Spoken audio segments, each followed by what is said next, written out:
Ouattara, nouveau départ? Par Philippe Dina Serra. Abidjan était le lundi 14 décembre la capitale du continent africain. Le parterre de chefs d'État en exercice, parmi lesquels Macky Sall, Faure Gnassingbé, Patrice Talon, Denis Sassou Nguesso, Nana Akufo-Addo, ou d'anciens chefs d'État, Goodluck Jonathan ou Nicolas Sarkozy, venus assister à son investiture, avait de quoi satisfaire le président Ouattara.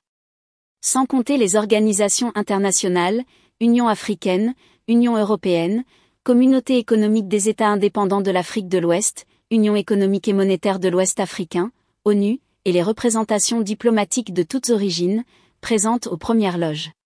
Un soutien de la communauté internationale après le processus électoral contesté qui a failli emporter la Côte d'Ivoire dans un nouvel abîme. En observant ce spectacle, on se disait, le président élu pour un troisième mandat a gagné sur toute la ligne. Ceux qui voyaient en Ouattara un brillant technocrate, mais moins un politique avisé, qui n'a pas entendu cela à Abidjan, en sont pour leurs frais. Il a su déployer des trésors de finesse politique et de persuasion, tant en interne qu'à l'extérieur du pays, pour défricher un chemin qui lui est finalement favorable. Le voilà désormais en position de force, adoubé par la communauté internationale, bien assis dans son fauteuil présidentiel. Plus personne ne conteste la légitimité de l'élection qui l'y a conduit. Même Kouadio Konan Bertin, adoptant la posture d'opposant républicain, assistait à l'investiture. Alassane Ouattara sait que tous ses soutiens l'obligent. Il a conscience que son dernier mandat devra être utile à la Côte d'Ivoire.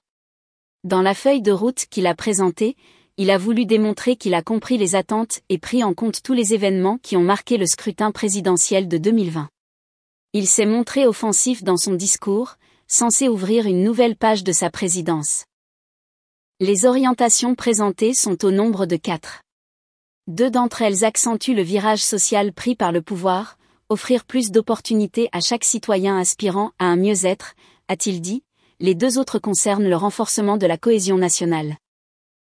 L'éducation, la formation et l'emploi des jeunes sont donc hissés au rang de toute première priorité. L'éducation est un droit inaliénable pour tous les enfants de notre pays.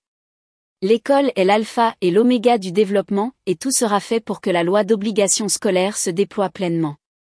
Les formations techniques et professionnelles devront être plus en adéquation avec le marché de l'emploi.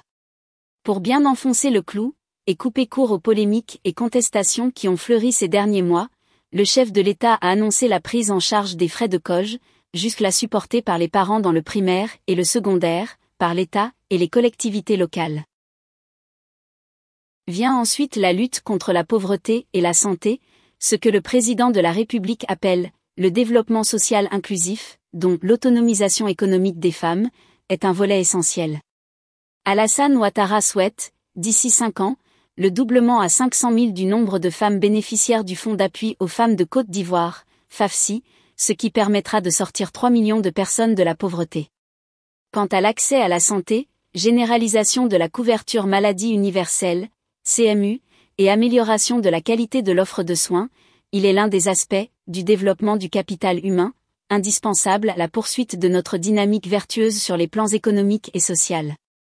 Le chef de l'État conclut par un engagement ferme à faire reculer la pauvreté. Troisième pilier du repositionnement de la politique d'Alassane Ouattara, la lutte contre la corruption, qui sape les fondements même de l'État de droit et de la démocratie. La lutte contre la corruption sera renforcée et les cas de corruption sévèrement réprimés.